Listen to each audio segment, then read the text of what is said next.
Hello everyone, welcome back to my YouTube channel. Ramzan ಬರ್ತಿರೋದ್ರಿಂದ ಮನೆಯೆಲ್ಲ cleaning ನಡೀತಾ ಇದೆ.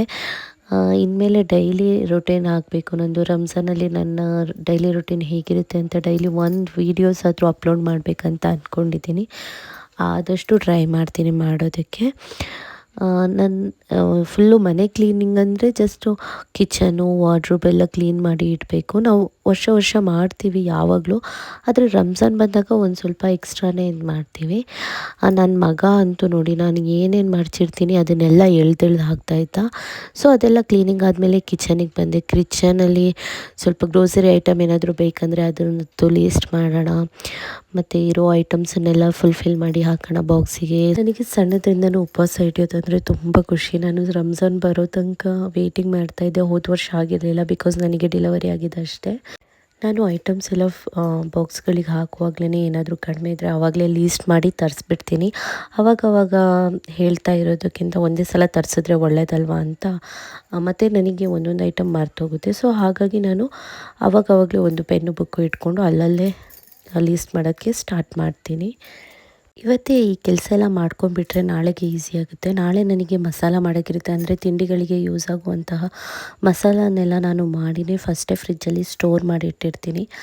ಅಂದರೆ ಜಾಸ್ತಿ ಟೈಮ್ ಕಿಚನಲ್ಲೇ ಸ್ಪೆಂಡ್ ಮಾಡೋಕ್ಕಾಗಲ್ಲ, ಉಪವಾಸ ಇರ್ತೀವಲ್ಲ.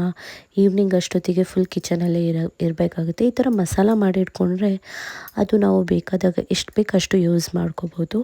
ಅದನ್ನು ನಾನು ಫುಲ್ಲು ಡೀಟೇಲ್ನ ನಾನು ನಾಳೆ ಯೂಟ್ಯೂಬ್ ಚಾನಲಲ್ಲಿ ಹಾಕ್ತೀನಿ. ನನ್ನ ಹಿಂದೂ ಫ್ರೆಂಡ್ಸ್ಗಳು ಸಹ ಒಂದೊಂದು ಸಲ ಕೇಳ್ತಾರೆ, ಉಪವಾಸ ಹಿಡಿತೀಯಲ್ವಾ, ನೀರು ಕುಡಿಬೇಕು ಅನ್ಸಲ್ವಾ, ನಿಮಗೇನೂ ಹಸಿವಾಗಲ್ವಾ ಅಂತ.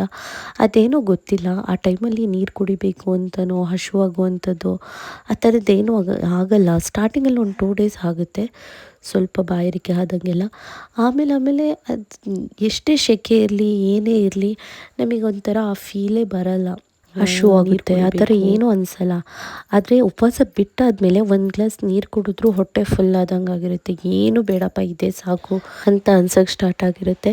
ನಾನು ಇದು ಸೆಕೆಂಡ್ ಟೈಮ್ ನನ್ನ ಹಸ್ಬೆಂಡ್ ಮನೇಲಿ ಉಪವಾಸ ಮಾಡ್ತಾ ಇರೋದು. ಇಲ್ಲಾಂದರೆ ನನ್ನ ತಾಯಿ ಮನೆಗೆ ನಾನು ಉಪವಾಸ ಟೈಮಲ್ಲಿ ಹೋಗ್ತಾ ಇದ್ದೆ. ಅಲ್ಲಿ ನಮ್ಮಮ್ಮ ಪಪ್ಪ ಇಬ್ಬರೇ ಇರ್ತಾರಲ್ವ, ತಂಗಿ ಹಸ್ಬೆಂಡ್ ಮನೇಲಿ ಇರ್ತಾರಲ್ಲ. ಸೊ ಹಾಗಾಗಿ ಅಲ್ಲಿಗೆ ಹೋಗ್ತಾ ಇದ್ದೆ. ಈ ಸಲ ಸ್ವಲ್ಪ ಲೇಟಾಗಿ ಹೋಗೋಣ, ಒಂದು ಸ್ವಲ್ಪ ಉಪವಾಸ ಇಲ್ಲಿ ಹಿಡಿದು ಆಮೇಲೆ ಹೋಗೋಣ ಅಂತ ಕೂತಿದ್ದೀನಿ. ನೋಡ್ಬೇಕು ಏನಾಗುತ್ತೆ ಅಂತ. ಸೊ ಐಟಮ್ ಎಲ್ಲ ಇಟ್ಟು ಇದಾದಮೇಲೆ ಫ್ರಿಜ್ ಕ್ಲೀನಿಂಗ್ ಮಾಡೋಣ ಅಂತ ಹೋದೆ. ಫ್ರಿಜ್ಜಲ್ಲಿ ನಾವು ಅರ್ಜೆಂಟಲ್ಲಿ ಹಾಗಾಗಿ ಇಟ್ಟು ಇವಾಗ ಅದನ್ನೆಲ್ಲ ಕ್ಲೀನ್ ಮಾಡಿ ತೆಗಿಬೇಕು. ಸೊ ಹಾಗಾಗಿ ಫ್ರಿಜ್ ಎಷ್ಟು ಕ್ಲೀನ್ ಮಾಡಿದ್ರು ಹೀಗೇ 1 ವೀಕಿಗೆ ಒಂದು ಸಲ ಕ್ಲೀನ್ ಮಾಡಿದ್ರೂ ನಮ್ಮನೆ ಫ್ರಿಜ್ ಇದೇ ಥರ ಆಗುತ್ತೆ. ಅದು ಏನಕ್ಕಂತ ಗೊತ್ತಿಲ್ಲ, ಬರೀ ನಮ್ಮ ಮನೇಲೋ ಅಥವಾ ಎಲ್ಲರ ಮನೆಯಲ್ಲೂ ಇದೇ ಥರನೋ ಅಂತ ಗೊತ್ತಿಲ್ಲ ನನಗೆ. ನಾನು ಎಷ್ಟೇ ಕ್ಲೀನ್ ಮಾಡಿದ್ರೂ ಮತ್ತೆ ಇದೇ ಥರ ಆಗೋಗಿರುತ್ತೆ. ಕವರ್ಗಳದ್ದೇ ರಾಶಿ, ಮತ್ತು ಎಲ್ಲ ಅಲ್ಲಲ್ಲಿ ಪೌಡ್ರುಗಳು ಬೀಳೋದು.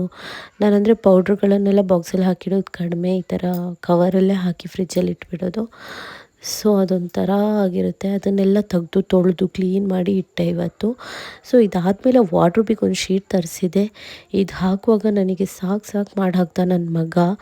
ಇದನ್ನು ನಾನು ನಾಳೆ ವ್ಲಾಗಲ್ಲಿ ಫುಲ್ಲು ಎಲ್ಲ ಹಾಕಿದ್ಮೇಲೆ ವೀಡಿಯೋ ಮಾಡಿ ತೋರಿಸ್ತೀನಿ. Thank you for watching.